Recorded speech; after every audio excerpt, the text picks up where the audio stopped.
Hi everyone, just before we get started with James Stewart and praising the virtues of Convair's B-58 Hustler, I wanted to add a little bit of context to this 1962 film produced by Convair's parent company, General Dynamics, and the Strategic Air Command.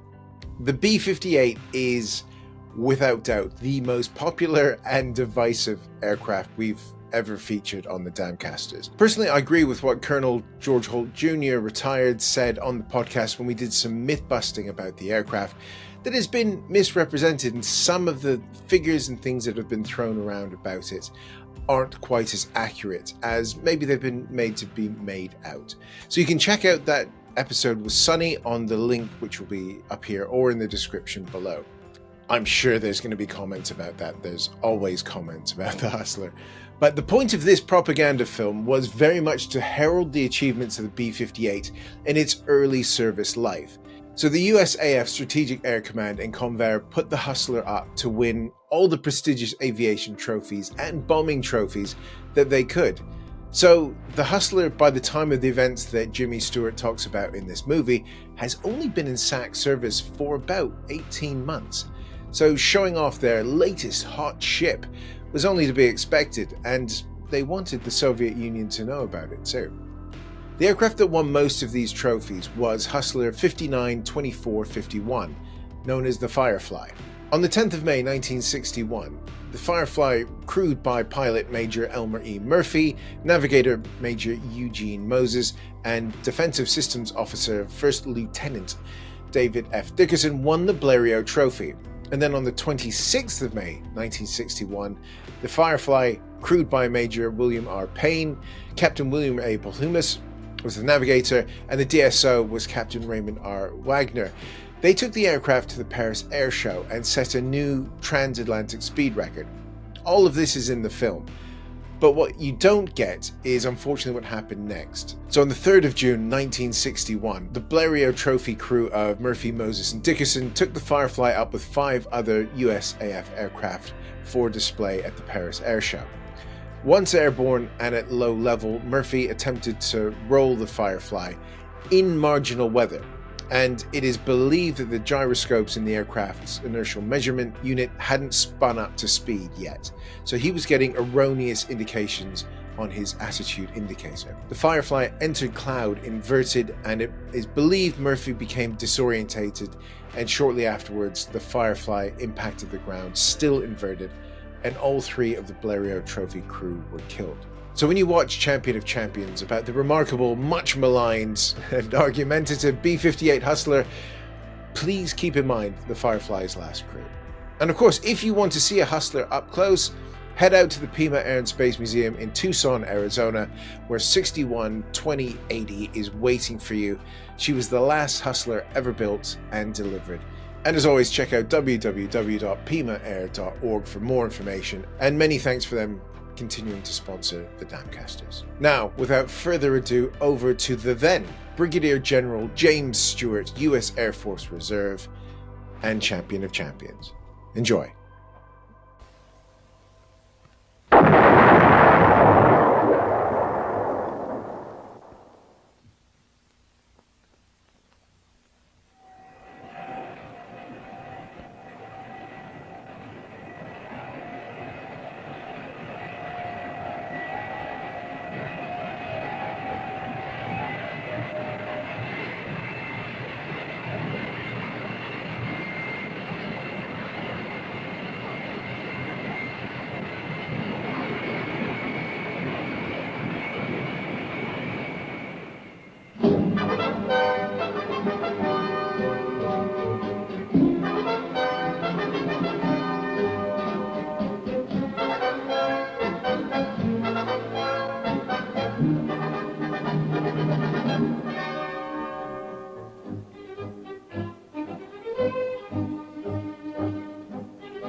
Well, that was quite a day I had there. Believe me, that's quite an airplane, that B-58 Hustler. Like a whole lot of people, I've been very interested in the development of the Strategic Air Command supersonic bomber. And when Colonel Brick Holstrom gave me a chance to fly it, well, that really got me excited.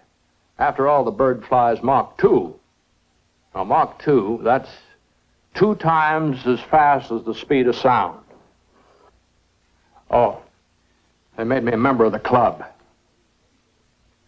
The B-58, in its brief history, has won just about every trophy and set just about every world record for high-performance aircraft there is. It's a far cry from this.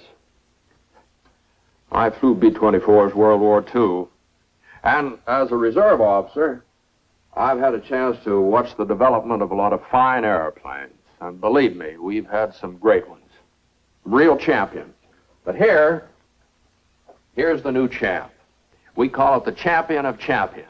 Now, this airplane has already won the Thompson, the Bleriot, the Bendix, the Mach, and the Harmon trophies. It set 14 world's records in international competition. That's a performance unequaled in the annals of aviation. Now, don't get the idea that it's just a flying hot rod. The B-58 is a SAC medium bomber. 2 wings, the 43rd and the 305th, are operational. And some of their airplanes are on alert right now, ready to strike enemy targets. Like those before it, the B-58 was developed to do a job for the Air Force no existing weapon system could do. And that job was, and is, a grim one. Total destruction of any enemy aggressor, anywhere on the face of the earth, delivered at supersonic speeds with man-bomber accuracy. Now, very early, its unique performance convinced the Air Force it could do what they expected it to. And in a variety of ways. This Delta wing, for instance, because of it, SAC can launch high speed on the deck missions. But let's get that projector going again, and I'll show you some of the film I clipped. For low-level flying, the Hustler's strictly in a class by itself.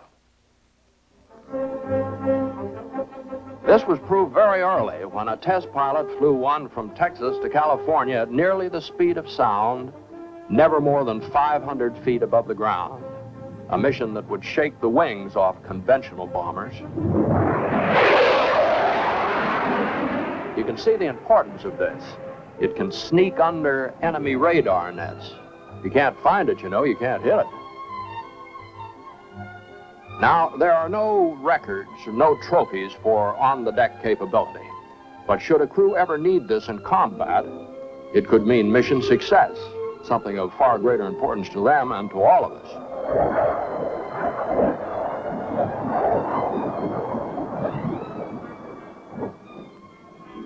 There are trophies and records, plenty of them, in SAC's combat competition. And on its debut, the Hustler won its share. Here's one of the 2 crews entered from the 43rd Bomb Wing, Carswell Air Force Base in Texas.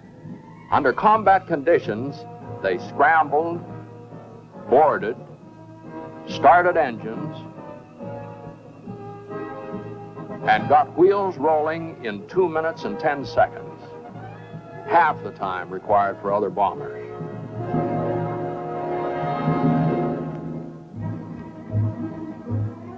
Taking off at sundown on 2 successive evenings, a lone B-58 competed against 12 other bombers, and when the results were in, its crew had racked up the best score for both high and low altitude bombing. General Thomas S. Power awarded trophies to Major Harold E. Confer, the winning pilot, and his crew.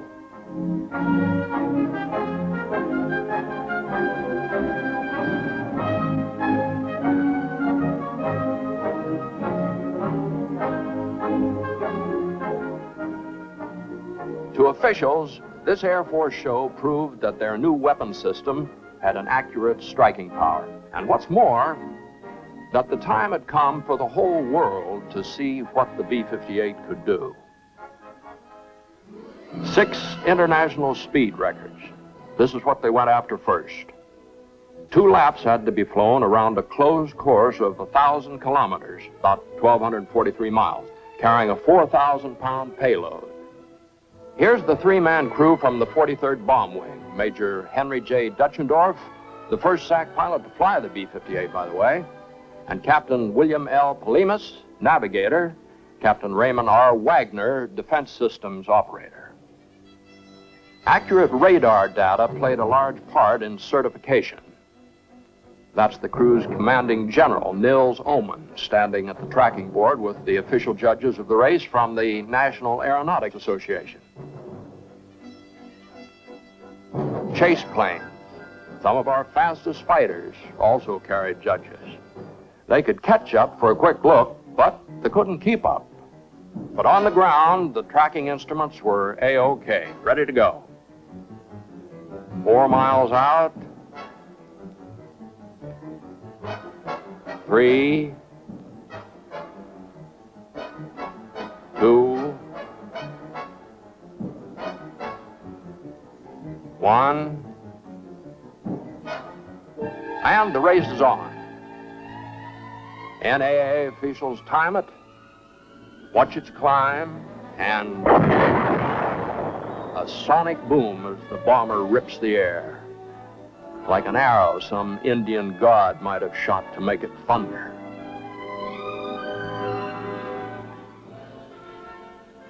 "1,425 miles per hour was the ground speed reached. Average speed for their first lap was 1,061. For the second, 1,200. Major Dutchendorf's crew flew it exactly as planned, establishing 6 world records in a single flight. You see, they went with 4,000 pounds, so they automatically set records for 2,000 pounds and for no payload at all. Now, this gave them 3 records for the first lap of 1,000 kilometers and 3 more for the second, 6 in all. And 5 of these had been held by the Soviet Union. Well, now, you'd think this airplane had pretty well proved itself, wouldn't you? I mean, what can you expect of a medium bomber? Speed, not just in flashes, but for the long stretch, and carrying loads to altitudes that only a heavy bomber is supposed to. And maneuvering around up there like a fighter? Well, before the ink had a chance to dry on the record books, another one set out to break 3 of these new records. Piloting was Major Harold E. Confer, Major Richard H. Weir was navigator, and Captain Howard S. Bialis, DSO. We saw them receiving trophies in the bombing competition. Today's flight, like the previous one, was uphill all the way. They crossed the starting line at 40,000 feet, finished above 50. To give you an idea of the caliber of B-58 pilots, here Major Confer was making a 185-degree turn, keeping a 60-degree bank angle throughout and pulling more than 2 Gs. Now, that's twice the force of gravity. And from down below, the turn looked razor sharp. The least cut inside the crosswire, of course, would have put them out of the race. But they finished in fine style, having circled the 1,000-kilometer course at an average of 1,284 miles per hour, upping the speed of the previous flight by nearly 100 miles per hour and winning for themselves 3 of the 6 B-58 world records.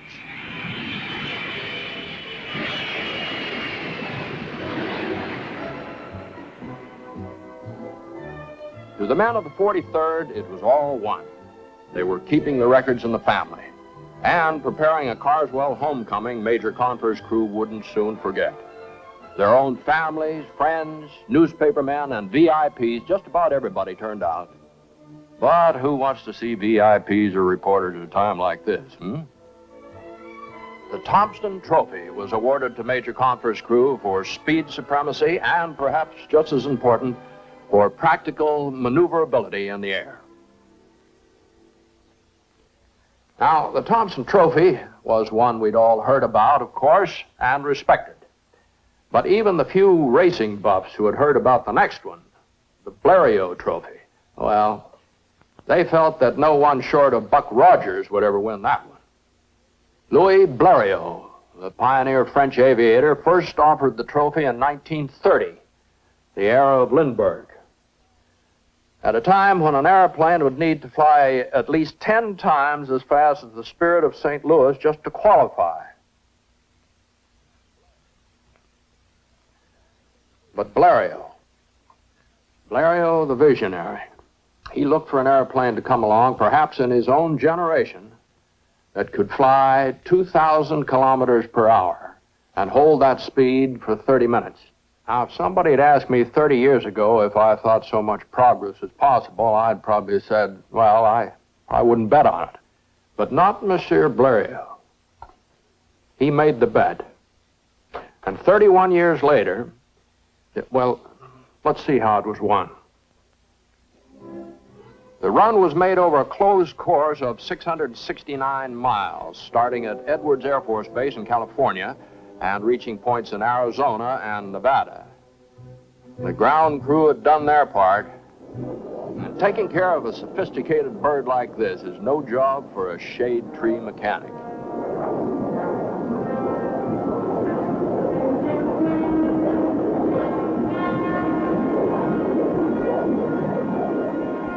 These men are sharp as they come, typical of the ground crews that keep the B-58 up there doing what's never been done before.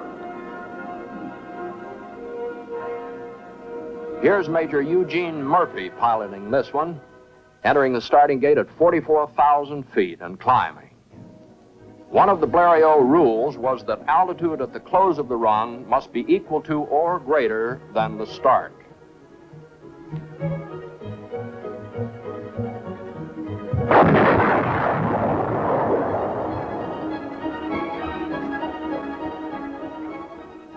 Major Murphy checks with his defense systems operator, Lieutenant David F. Dickerson. On a flight like this, the DSO helps the pilot handle problems of Mach and fuel transfer so the center of gravity stays exactly right.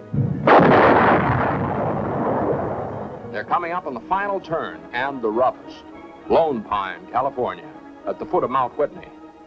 The pilot gets a reading from his navigator, Major Eugene F. Moses. Round they go. 93 degrees at Mach 2, and then the home stretch.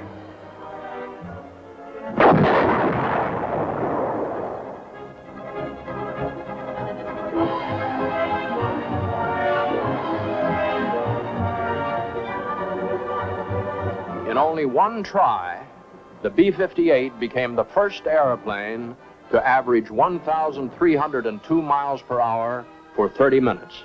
And its crew became the permanent winner of the Bleriot Trophy. Those on hand knew they'd witnessed a beautiful performance, precision flying, and teamwork.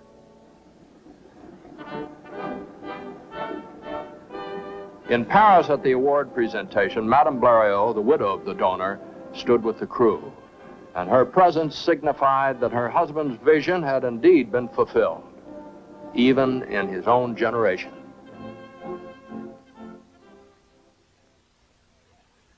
Now, from what you've seen already, you've got a pretty good idea of the Hustler's speed, endurance, and versatility.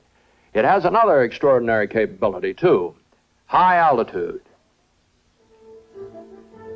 World altitude records for payloads of 5,000 kilograms, that's slightly over 11,000 pounds, and 2,000 kilograms were held by the Soviet Union. That is, they were until the B-58 went after them. They were then claimed for the United States by a crew from the Air Force Systems Command, which does flight testing for the Air Force.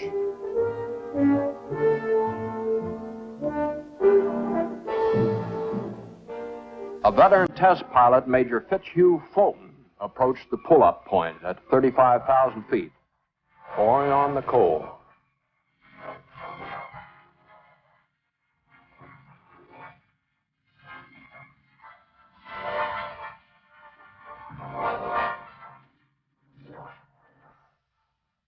Still going, and already they've broken the Soviet records.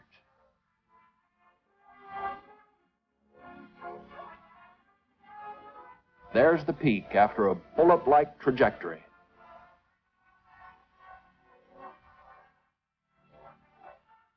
That's 16.5 miles high. On-the-spot certification was made by the National Aeronautics Association, just as on all previous record flights. Their figures were verified later by the Fédération Aéronautique Internationale, Paris, France, as 2 official world records.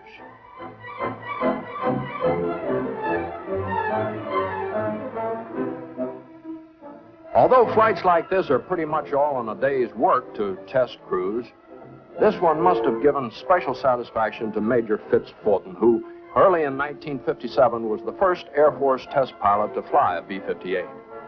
Other members of the high-altitude crew were Captain William R. Payne, navigator, and a civilian flight test engineer, Charles R. Haynes.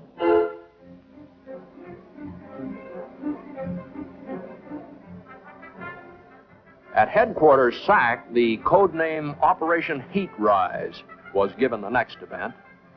The B-58's round-trip flight from Los Angeles to New York, which added 3 more world records to its list, and the Bendix Trophy. For over 30 years, the Bendix Free-for-All Transcontinental Speed Race has been a proving ground for the newest and the fastest.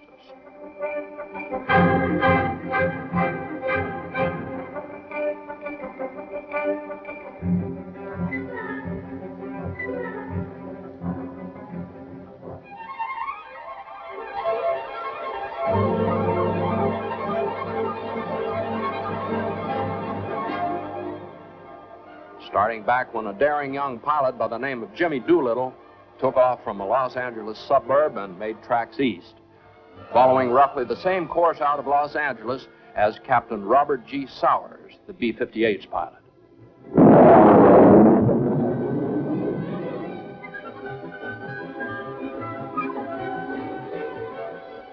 Here's the navigator, Captain Donald, and the DSO, Captain John T. Walton.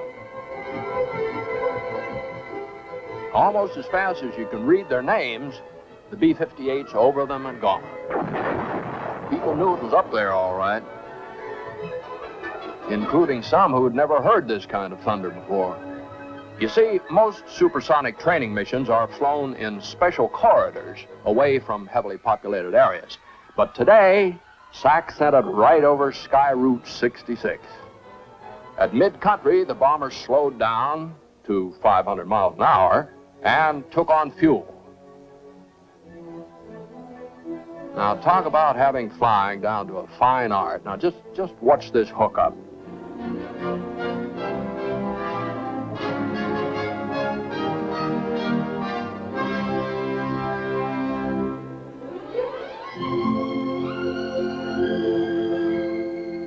With their tanks full again, they're ready to take the giant step on to New York. Each passing minute puts them 20 miles further along. Air Force officials were sweating it out with the NAA, ready for the time hack. And high overhead, an official waited to make an eyewitness validation of the finish.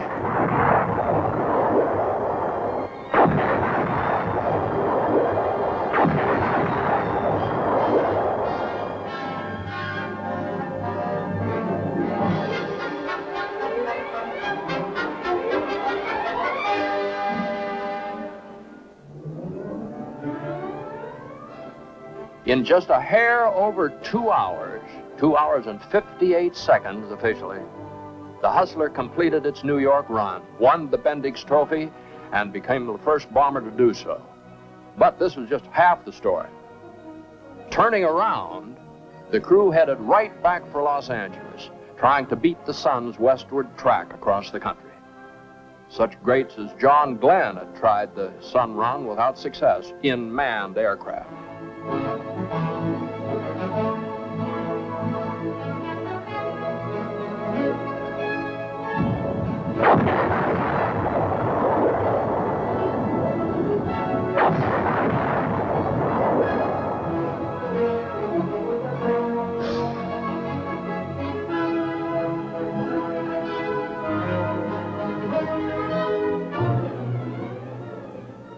So when the B-58 was clocked in Los Angeles, officials knew that a history-making flight was coming to an end.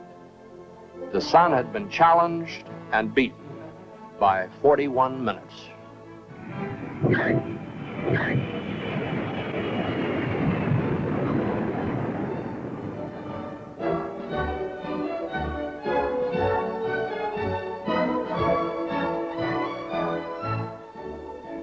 This flight set 3 world speed marks that were the beginning of a new era in transcontinental flight. LA to New York in just over 2 hours, New York to LA in 2 hours and 16 minutes, and a round trip in 4 hours and 41 minutes. I know you must be thinking what I am, that pretty soon commercial jets may be taking us back and forth across the country this fast.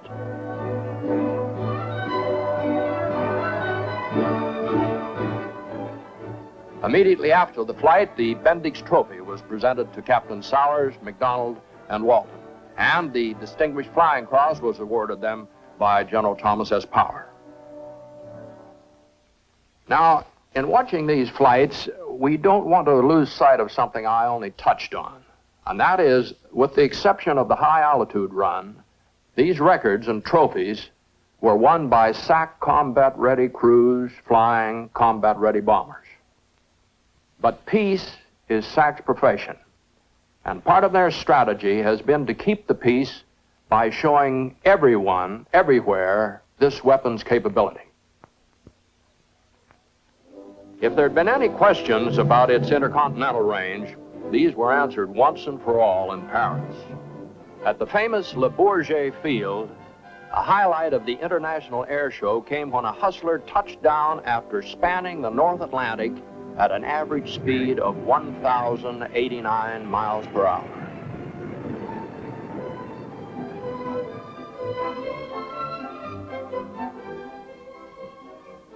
The crew had flown non-stop from Carswell Air Force Base by way of Washington, D.C. and New York. Their time from Washington to Paris was 3 hours, 39 minutes. From New York to Paris, 3 hours and 20 minutes, including 2 aerial refuelings.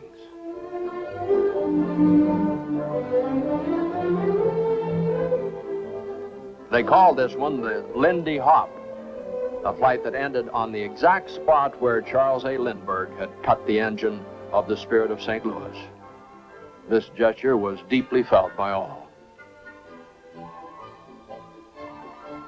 Overseas newspapers said that this flight had done as much as anything in recent years to enhance American prestige abroad. Major William R. Payne was the pilot. Captain William L. Palimas was navigator, and Captain Raymond R. Wagner, DSO. Their time from Washington to Paris and from New York to Paris added 2 more to the string of official B-58 world records, making it 14 in all. How was the flight? Routine, they say. Routine. Meaning that in many ways, the Atlantic crossing was like the training missions being flown every day by SAC. But in other ways, of course, as they themselves knew when they got together around the Lindbergh plaque, their Lindy Hop was anything but routine. It was, in fact, recognized by the Air Force Chief of Staff as the most meritorious flight of the year, and for it, they received the Mackay Trophy. Further recognition came with the award of the Harmon Trophy. In a White House ceremony, President Kennedy personally honored the pilot for outstanding contribution to aviation. For outstanding contribution to aviation and peace in our time. Well, I guess that just about sums up the story of the B-58 force. It's a success story. 14 international records and 5 major trophies won by the only bomber in the free world that's operational at supersonic speed. Now, it may never be used in anger. We hope and pray it never will. But if it is, the Strategic Air Command's B-58 force has the airplane to do the job.